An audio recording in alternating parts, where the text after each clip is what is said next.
You are Locked On Cougs, your daily podcast on the Houston Cougars, part of the Locked On Podcast Network, your team every day. Park Rangers Locked On Coogs here, going from fictional made-up polls awarding national championships to data polls that seem to not have any idea what goes into a football game. Now, ESPN updated their FPI over the weekend. FPI is their football power index, something like that. It's analytical models supposedly giving the result of your team playing a neutral team. They run the simulation 20,000 times per their own data, and using the index and things like that, they figure out the average points your team scores compared to that neutral team, and then they rank teams based on that score. So Houston, the Big 12, got a negative 1.1. That was dead last, as it was the only negative number in the conference. And listen, I think what that really does, as we see other experts look with their eyeballs and say, "Hey, I like what Houston's doing. Hey, Houston could upset some people here. Hey, Houston's the best money on FanDuel. Hey, Houston," people are saying that. We talked about that yesterday. It's not just me. I do think what you're seeing there is people looking at things a computer can't see, right? Even if that data-based model were to pull in, let's say, Conner Weigman's stats and make him the quarterback for Houston, we know with our brains that Conner Weigman played last year hurt. It's been well documented. We found out more about it in January and March.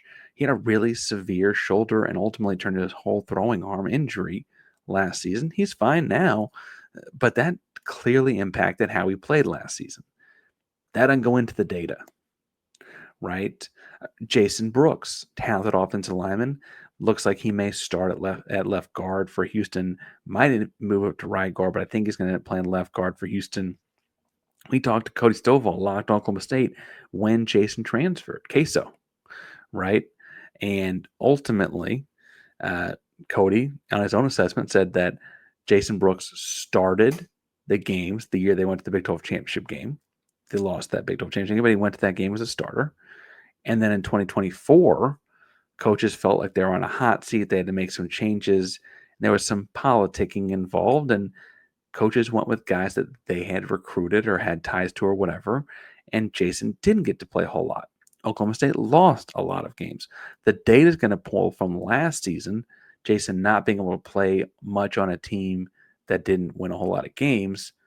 It's going to skew the data when we can think with our brains and look at data from the season before where he played a lot and played really well and they won a lot of games, right? Like these impacts, and it's all skewed. It's computers doing the things. And what I don't quite get is honestly why it's so challenging to do this kind of thing. Why is it so challenging to have a fully well-rounded computer set of data? And if you can't do that, why are we investing in computers and AI to do this when we should be investing in people and their eyeballs to do this?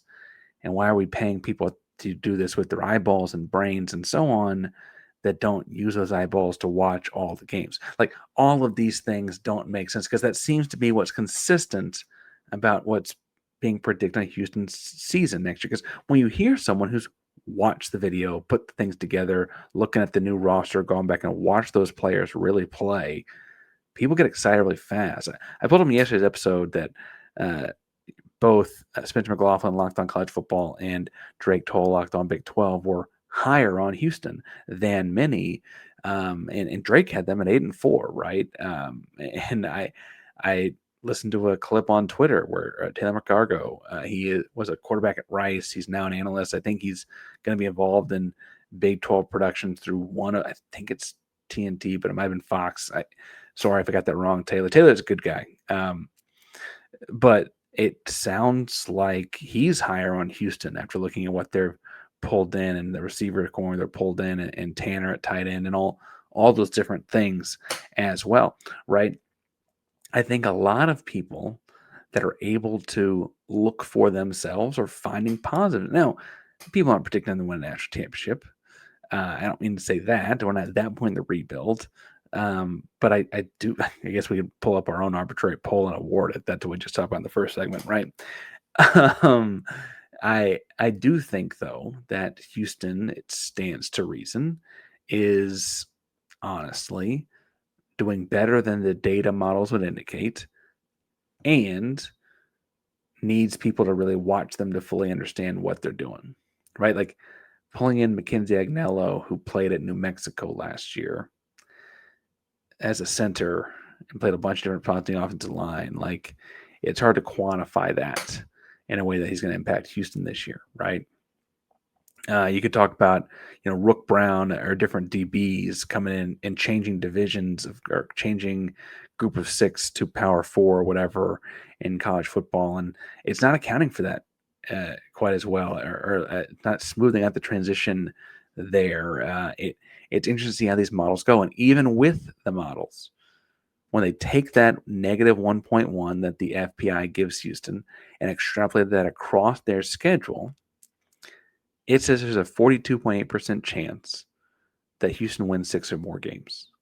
It says that the mean, the most common, or the average, and then the most common results for Houston will be between 5.3 and 6.7 wins. Even the most negative data set is going to argue Houston should be looking at bowl games. Start getting your plane tickets. I hope it's not a driving to Texas, but I guess to go play in Jerry World is kind of fun. But like let's get out and travel a little bit. That's what the data is telling you. That's what the numbers are saying, and I don't think it's crazy to start setting expectations there. Now, things got to go right. Things can't go wrong. Yada yada yada. But even the most negative projection here is putting Houston in a bowl game. I think that's what we've all been trying to say here for about 6 months. Is like, guys, this train's moving, and it's moving forward. I was watching Thomas the Tank Engine the other day with my toddler. I didn't realize how often trains move backwards. I thought that was kind of a rarity. Thomas certainly moves backwards a lot to go pick up buddies or whatever, but this train, Willie's train, is moving forward.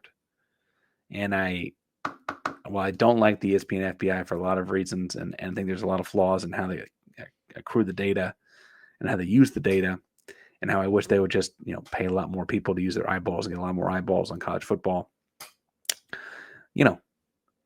Beggars can't be choosers. If wishes were fishes, no man would starve. But even those beggars and those people that need more fishes, looks like they're looking at more wins than I think people realize. And so Houston's in a good spot. More on that throughout the week. Now, this week, with Thursday being officially a week from the game, we are going to be kind of getting ready like it's a game week all week long, getting ready for the season, etc. But Houston's not the only team playing on week 0/1. I want to talk about other games Big 12 fans need to have on their radar. But before we get too far, today's show is brought to you by our buddies over at PrizePicks, because this episode brought to you by PrizePicks, the daily fantasy platform that lets you turn your football predictions into real rewards. Preseason's already heating up. College football isn't far behind. Whether you got your eye on the big name quarterbacks or breakout running backs, PrizePicks makes it easy to get in the game. Now, listen, if you are really high on the Texans, or even get on the MLB playoffs or whatever the case may be, flex options can be a big game changer in football. I highly recommend getting in on things as football starts heating up here.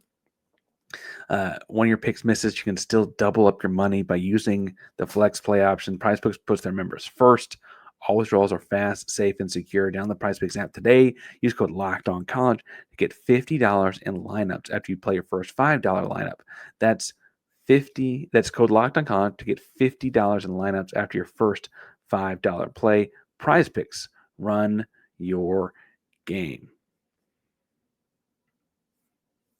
Today's show is also brought to you by our buddies over at FanDuel. Now, August 26th is officially FanDuel Futures Day, a brand new holiday for football fans who live for bold predictions and preseason hunches. And if you're here with the Coogs, you're bold enough to do this.